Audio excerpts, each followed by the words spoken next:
stay your authentic self, continue to be, you know exactly who you are. Don't be afraid to shine. And don't let anybody tell you that you can't. It's the Health in the Real World podcast. It's time to start the show with Janke as your host. Here to give you everything that you need when it comes to fitness strategies. We keep it simple and easy. It's your roadmap to get healthy. You don't need equipment and you don't need a gym. Just the right strategies to get you fit and trim. Welcome to the Health in the Real World podcast. We're here today with Vanessa Wilkins. Vanessa, thanks for joining. Thanks for being here. Thanks for having me, Chris. So why don't we start with just a quick background about what you do in the health and fitness world and you know, your 25 projects that you were just telling me about. It's very, very cool. So I am a fitness mentor and consultant living in San Francisco, California. I am currently in beautiful, like if I turned my camera, which I may or may not do, if I turn my head, I'm looking at the beautiful Santa Monica Pier here in Los Angeles. I am a fitness mentor in the capacity for Recess TV, which is a fitness platform that's launched for instructors. And that is a wonderful platform. I see a lot of great work with tech and fitness happening. I'm also the health and fitness director at the Oakland Ymca.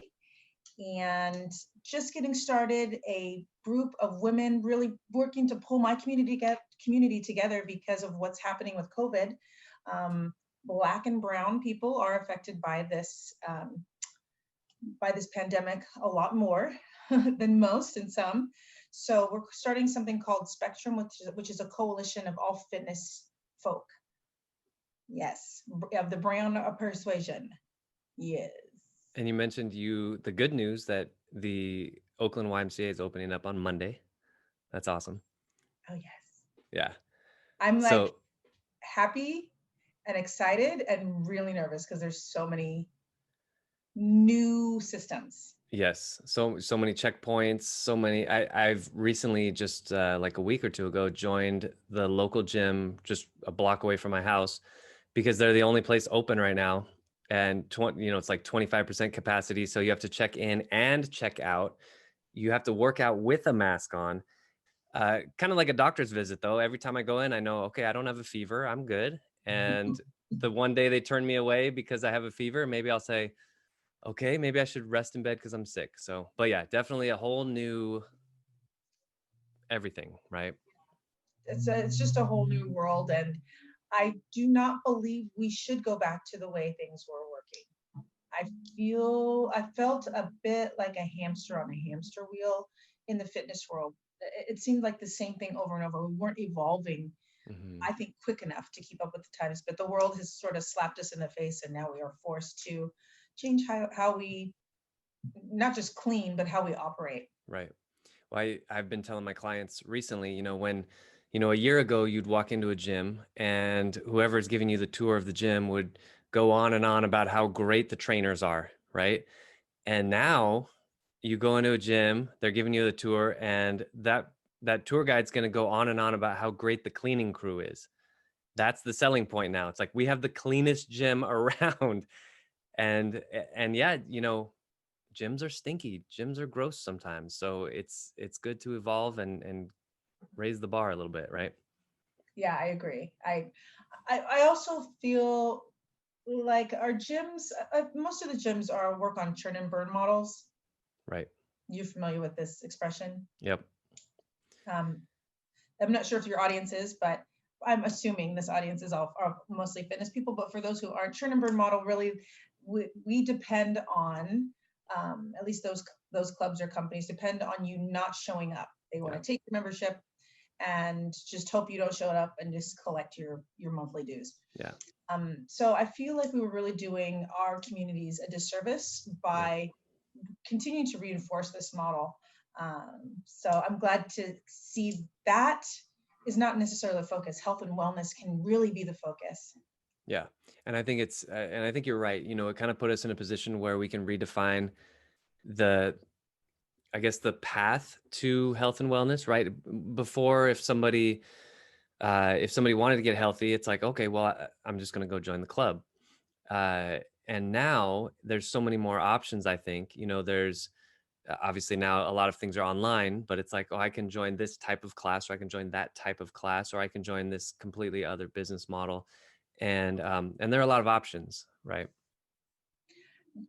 Yes, I think there are a lot of options. And I get a lot of emails from our YMCA members. We went virtual probably a week right after shelter in place. Mm-hmm. YMCA, as you know, is known for being able to service a lot of their senior population. So the fear was, oh my gosh, our seniors are not going to be able to get online. Right. But I just had a senior email me who said, I would have never taken your class. Right. I would have been too scared. But now I can go virtual and hop into a bar, do a power yoga, and I'm actually doing it. I don't care if I fall on my head. It's my living room. The one that is not quite getting the steps on maybe like the Zumba class, and you're looking around, you're like, dang, everyone's been dancing for years here, and I'm here feeling a little out of place. I think that's great. I think just for self-confidence, and I don't know if I love the gym as much as I used to. So I used to call myself the gym rat, but there's a special place in my heart. But I completely understand those people who just cannot stand the gym. I get it. It's kind of weird. You walk in, there's mirrors everywhere. Everyone's like looking at themselves in the mirror, and there's kind of like this perception of what it takes to be a gym rat, that these people who are beginners maybe are, feeling out of place. And I think that is a good point, that, you can just turn off the video on your camera and nobody sees you, and you're good. Yeah. Planet Fitness was built on this model, like for the average Joe sort of gym, right? No gym intimidation. Gosh, those commercials were hilarious. They're so funny. They actually there's a Planet right literally like 2 blocks away from me. They actually have, you've heard of the lunk alarm, right? Like if you go in there, it said you're a lunk. If you come in and your cut off shirt, you make all these noises. It's funny. It's really funny, the poster that they have on the wall. But you're right. That's the market. It's like people who know they need to go to the gym, but they don't really like being in the gym. Yeah, the churn and burn model, all of these gym models, and I've gone to lots of conventions for those folks out there. We have our community just like any other industry. And I would sit at these conventions, listen to the keynote, and 9 times out of 10, the keynote would start with saying, we are only servicing 10% of the population. So 10%, right, of the people come to the gym to get healthy. But there's this other, 90%, 80 to 90% of people that we're just not servicing. Yeah. And I feel like this pandemic is giving us opportunity to reach some of those people who are either afraid of the gym, intimidated by the gym, or, just need to find their person, right? I heard recently, I didn't know it was this high, but I heard recently that 50% of Americans don't work out ever, like 0 times a year. It baffles me. Yeah, that shocked me. I'm like, wow, is it that high? Like literally never. They're like, no, I never work out. 50%. I don't understand that. Like, how does that make it? Like, you have to walk. Like, that baffles me. What is happening with there's so much involved with that body to brain that just keeps you healthy, keeps your brain healthy, not just your body. So to me, that sounds like insanity. Because you're a gym rat, or was a gym rat. Right. I know after a day or 2 or 3, after day 3, if haven't moved, I get a little cranky bear. Oh yeah. Yeah. Big cranky bear. Yeah, definitely. So that's actually a good segue for you personally. Where do you struggle with your health and fitness? I like to bring this down, we're 2 fitness people talking to each other, but for someone who's, again, just starting out, for them to see that, we're human too. And of course, everybody has some sort of struggle. Where do you personally struggle with? Okay, so what does that look like in your life? What does it look like your struggle? And also the second part of that, how what strategies have you used to overcome that? COVID has been a great chance for me to really become sympathetic and empathetic with my clients, my members, and the people that I've told over and over again, like, well, you got to do it. Just get out there and do it. And I feel, at least when I talk to most people, I feel like when I talk about this experience of being home and not knowing what's next and being unsure, I feel like we've all, for the most part, gone through some sort of depression. In some, it's taken its shape somehow, some way where we're like, oh gosh. Yeah. And a lot of us just being at home, we're home, we're not moving as much, period. Like there was at least 3 months that I was not just taking my regular routes. Yeah. ROUT routes. And so I realized I just started feeling thicker and juicier all in all the wrong places. Alcohol, right? I was home with my husband. We've been married 26 years. We've been hanging out. We had some fun. We're like, hey, we don't have to go to work. That's great. Let's drink another beer. That started to show up in all the wrong places. So I looked in the mirror one day and I thought, this is not the same body we started with pre-COVID.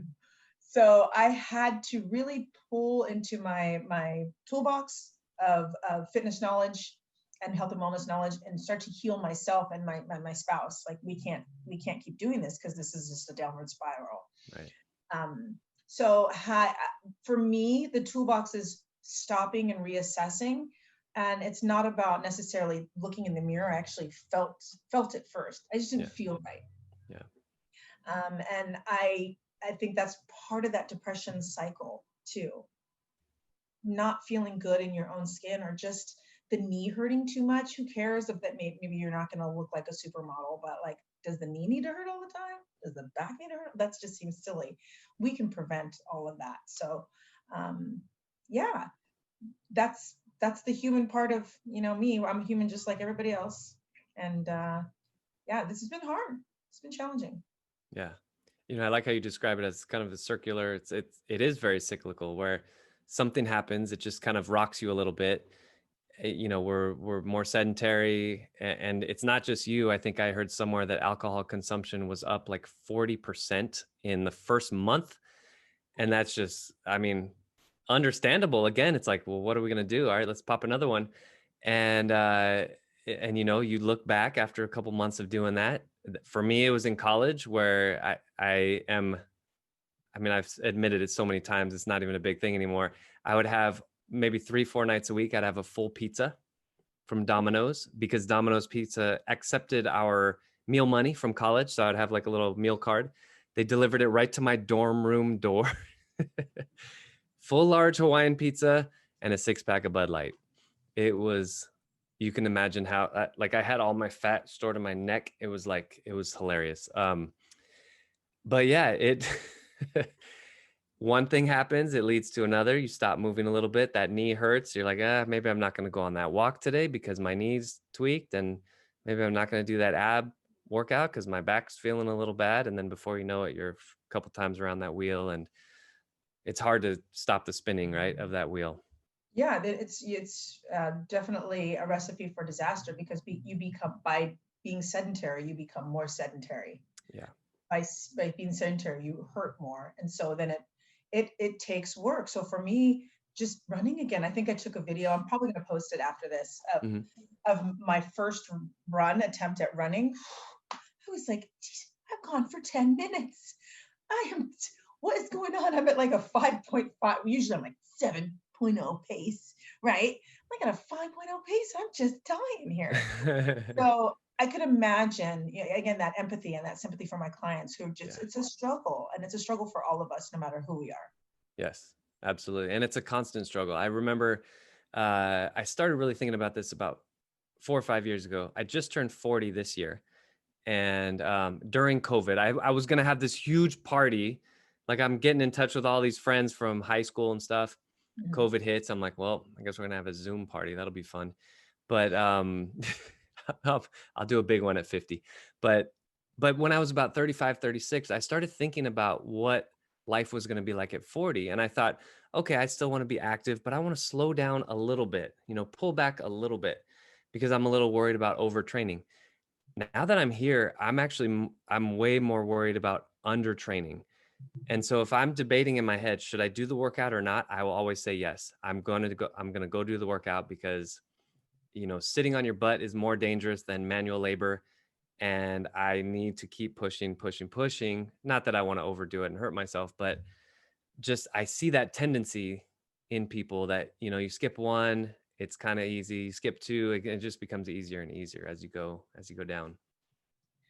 Yeah, I like to talk about the feel-good effect because after, the first, I would say you've got to give it a good 3 weeks to really start to even begin to build the habit. They say 3 to 4, we say 3 to 4 months, but Yeah. I feel like before you can start to build your endurance again and feel the benefits of it, it's just so like you feel lighter in the mind. And I always talk about that mind-body connection with my clients. So like, let's start. I feel like our industry, let me just backtrack a little bit. I feel like our industry does kind of a naughty job at marketing fitness and making it always about the sexy shoulders and the ripping biceps and the six-pack abs, when we should really be talking about the psychological, the emotional, the confidence building. Like when you work out before a meeting. Oh yeah, you're on fire. Yep. So yeah. Yeah, no, I agree 100%. I think that's great. Vanessa, to kind of wrap it up, I just look at the clock and realize we're almost out of time. But to wrap it up, you have been invited to give the keynote speech at a university graduation. So you're talking to, let's say, 21, 22-year-olds. And we'll go bigger than just fitness. So we're going life skills, values, success strategies, things like that. What's your 1 to 2 minute motivational talk to those graduates?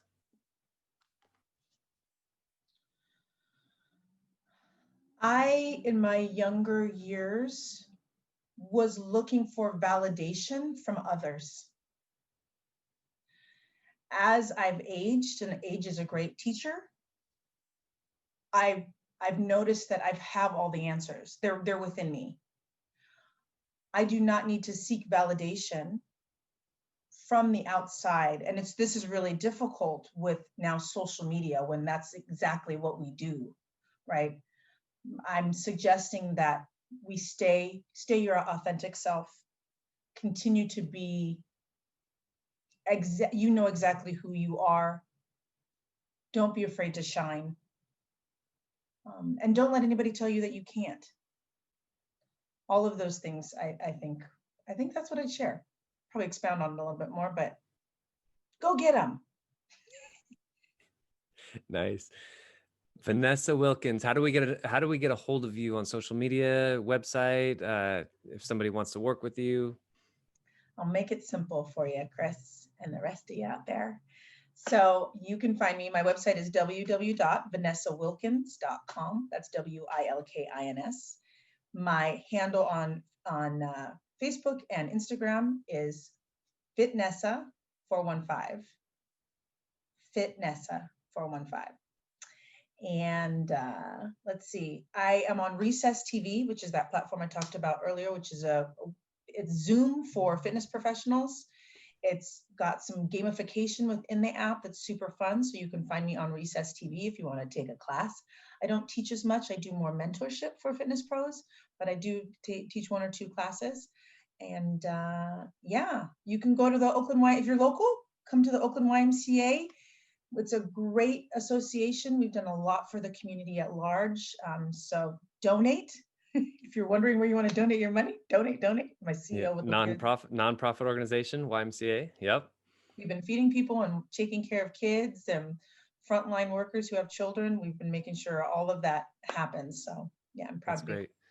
Well, I'm about an hour from you, so I need to get up there, meet you face to face, check out your facility, do a little workout up there. Please do. You're invited. Definitely. Fitness brother now, Chris. Sounds good. Sounds good. Well, Vanessa, I really appreciate you joining me today, Health in the Real World podcast. Thank you for having me. Thanks for listening to the Health in the Real World show. Make sure to like and subscribe and comment down below. Visit mycorebalance.com to learn more.